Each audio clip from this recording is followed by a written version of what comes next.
Let's get right into this because there's going to be a lot to talk about. As you can tell by the title, we're talking about the new Korn album, Paradigm Shift. But we're going to take a trip to the past before we get to the present, so just kind of stay with me here. If you remember whenever I did the video for the Path of Totality, that album review, that I stated in that video that it was the best Korn album probably in the past 10 years, and that pretty much wasn't saying all that much. Still stand by that statement pretty much because I have revisited the album a couple of different times. I still find it to be a pretty neat little idea that was executed fairly well by Korn. So this is something that they kind of decided to branch out and do something new and unique and, you know, kind of just test the waters a little bit, and they were able to find a bit of success with it. Not to mention, it really isn't that bad.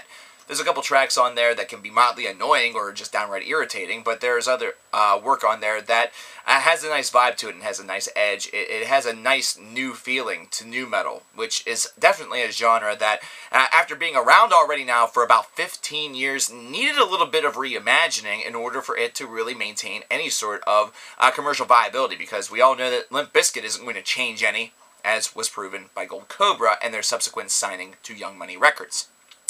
So let's talk about the new album here. Let's talk about Paradigm Shift, which is apparently drawing influences from Issues era Korn, as well as the newer ideas from the more recent affairs, including the Path of Totality. But it was already stated originally that no dubstep influence was going to be present on this record, which I find hard to believe considering we hear a little bit of techno / dubstep spattered on the first single, Never Never. Now, let's go back to the past again.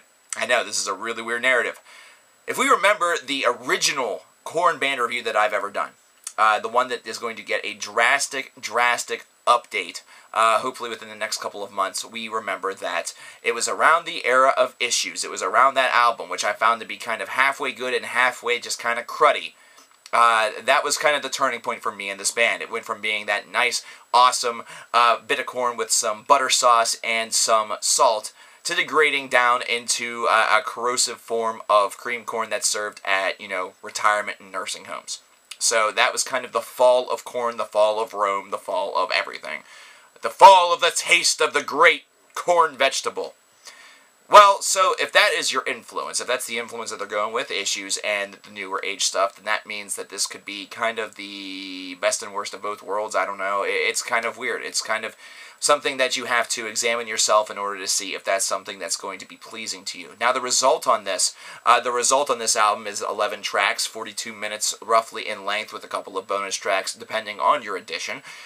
This is also an album where, aside from others where they've kind of just used a lot of the different songs that they have written and worked them until they worked in their favor, they have actually gotten an excessive amount of songs and have chosen the best for this. Now, let's talk about Never Never briefly prior to getting into the bulk of all of this, because Never Never is one song that I'm going to spend a little bit of time on, considering I mentioned that we hear a little bit of that techno / dubstep influence on it. Well, let me tell you, in spite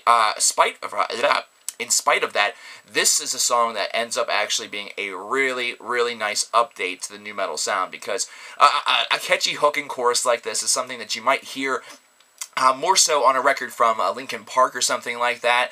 However, it also has a little bit more of a convention of a band that is showing that they are a little bit older, they're out of kind of that phase, and they're able to sing with a grandiose amount of harmony. This is actually a song that is fairly well put together. It's very worthy of being a single and has a lot going for it. So I actually have to give Never Never a lot of praise. I remember listening through this album the first time, and I didn't have anything up and running as far as telling me what song was what. I heard this track and immediately fired up my playback device to find out which track I was on. Found out that it was Never Never because I had not heard the single previously, and realized, wow, okay, this is a worthy piece. But now we have to talk about the other 10 tracks. I mean, are Korn fans that are expecting Never Never-like material going to be happy, or are they going to be pissed, or in the reverse if they happen to hate Never Never? The result is actually not as much of a mixed bag as you might imagine. Never Never definitely has a very different feel to it as far as the remainder of the tracks on the album are concerned. There is definitely a real difference maker here. There is definitely a division of different influences that touch base from that Issues past Korn era, as well as just little minor influences from things that you heard on the Path of Totality or the last few discs in general. So what you actually get is a fairly decent slab of modern rock that has a little bit of metallic influence to it, but not very much. This is one that's a little bit more straight up rock that has just a little bit of tonal difference that may give it that metal solubility. There are moments on here where Korn definitely plays simplistic Meshuggah. Like right the first part of Pray For Me, I thought to myself, this is like brocore Meshuggah, even though they're not brocore and they're not at all any sort of technical metal. It's just the fact that they were able to combine that very simplistic riff along with some timing that kind of gave it a weird little Meshuggah feel to it. It's just me. I'm a weird-ass motherfucker that notices strange-ass shit, so don't take that to heart. Don't assault in the comments, oh, I can't believe that you said that. That was dumb. Yeah, that's what I felt whenever I heard it. What is it? What's it to you? Come on. Come at me, bro. The album itself, it doesn't feel as though it goes very many places. However, the flow of it is very nice. That's the one thing I will say. While I'm not exactly totally convinced that this is an album that may bring a lot of people back, in fact, if anything, this may be one where people may be hesitant to touch the waters, considering they're not quite sure what they're getting themselves into.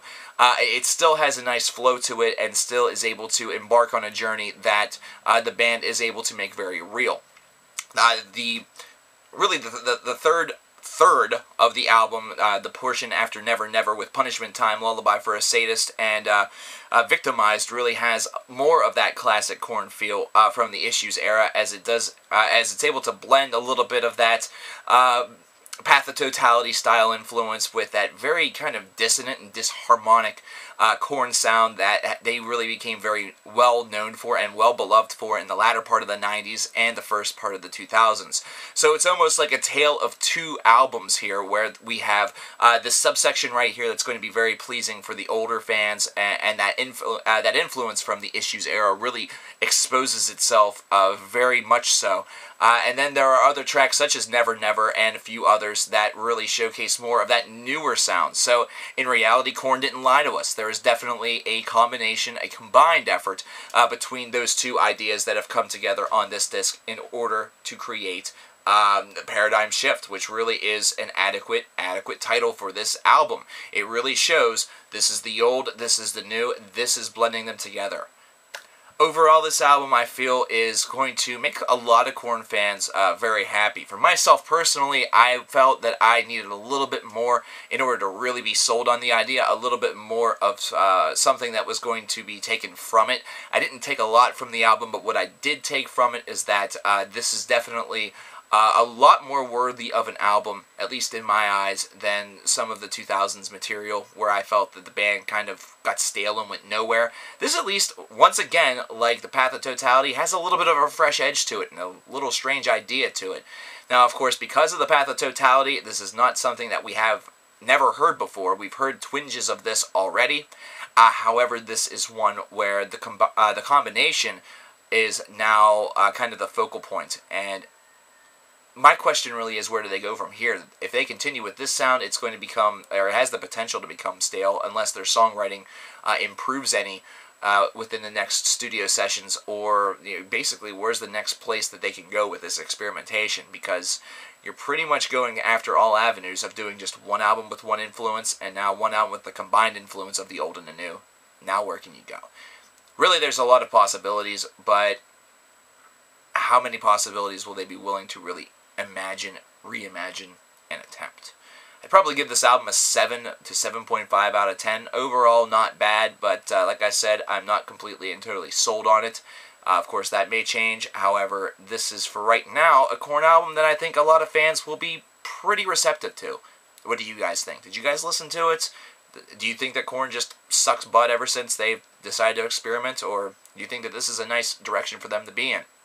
Let me know in the comments. I'll talk to you guys later. Peace.